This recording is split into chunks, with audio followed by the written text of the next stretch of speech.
Alright, this is attempt, God knows how many. I keep having OBS issues, it's a pain in my ass, but whatever. It's a direct continuation on the quick tutorials. This time I'm going to take you through A-10 startup, taxi, runway, takeoff, flight. Very basic overview. I'm not going to give you all the mil-simi procedures and stuff. I'm just going to teach you how to get the thing in the air and flying. So from this screen, after making your practice mission, you want to click Fly Mission. I always just press no because I don't want 10,000 different mission files making, a mess in my hard drive. So I click Start, it'll load in. Once we've loaded in, we'll be on this screen where you can select any of the aircraft you place down. What I have done is I have a practice mission with about every aircraft you could imagine on this list, so whichever one I want to practice with, screw around with, select that.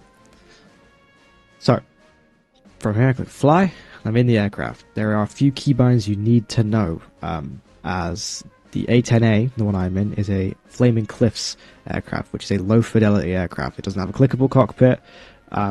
They're easier startup sequences. They're built for you to get into the game and flying. The flight model's 1-to-1, the weapons are 1-to-1 as the full fidelity aircraft. It's just cheaper and easier to get into the game, so you're not spending everything.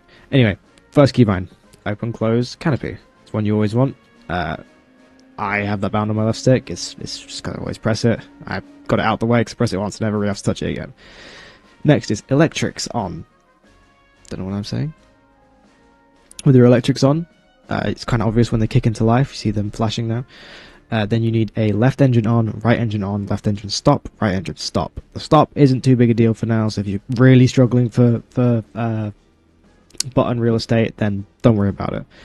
Anyway, you're going to start your left engine. APU is going to kick online. These two dials here are going to kick up. You're going to let that go up, and as it goes up and reaches the higher ends here, this left set of these 6 dials will start to breathe life. This represents your left engine. Same way for the 3 to the right here, represent your right engine. The center one is your RPM. It's the one we mainly care about. I mean, oil pressure and temperature is obviously important, but not for right now.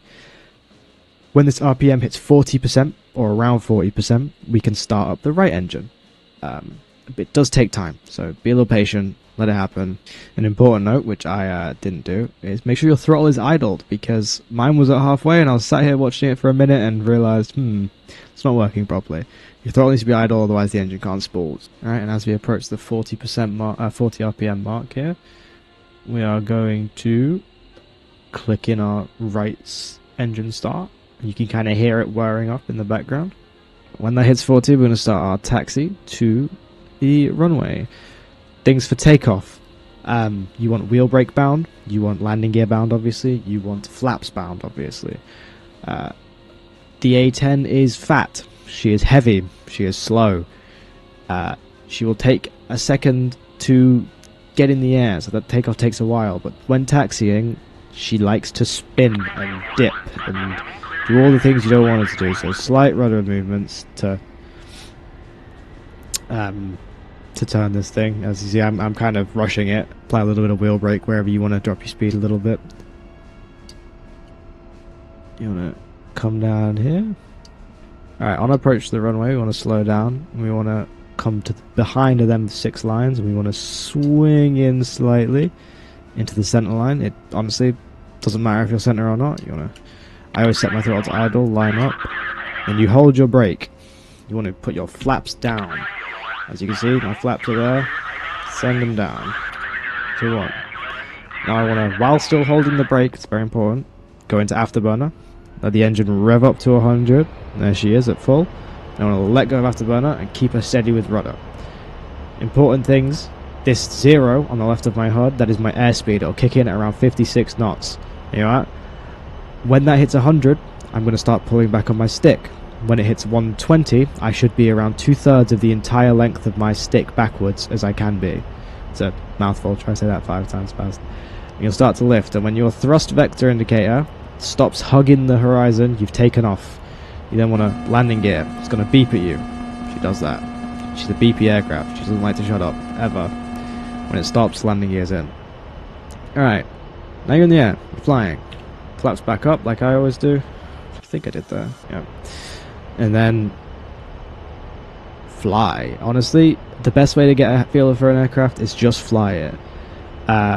The only thing I will say is this is not a dogfighting plane. If you came into this with the preconception you're going to be fighting jets in this, you can, but you're not smart if you do it.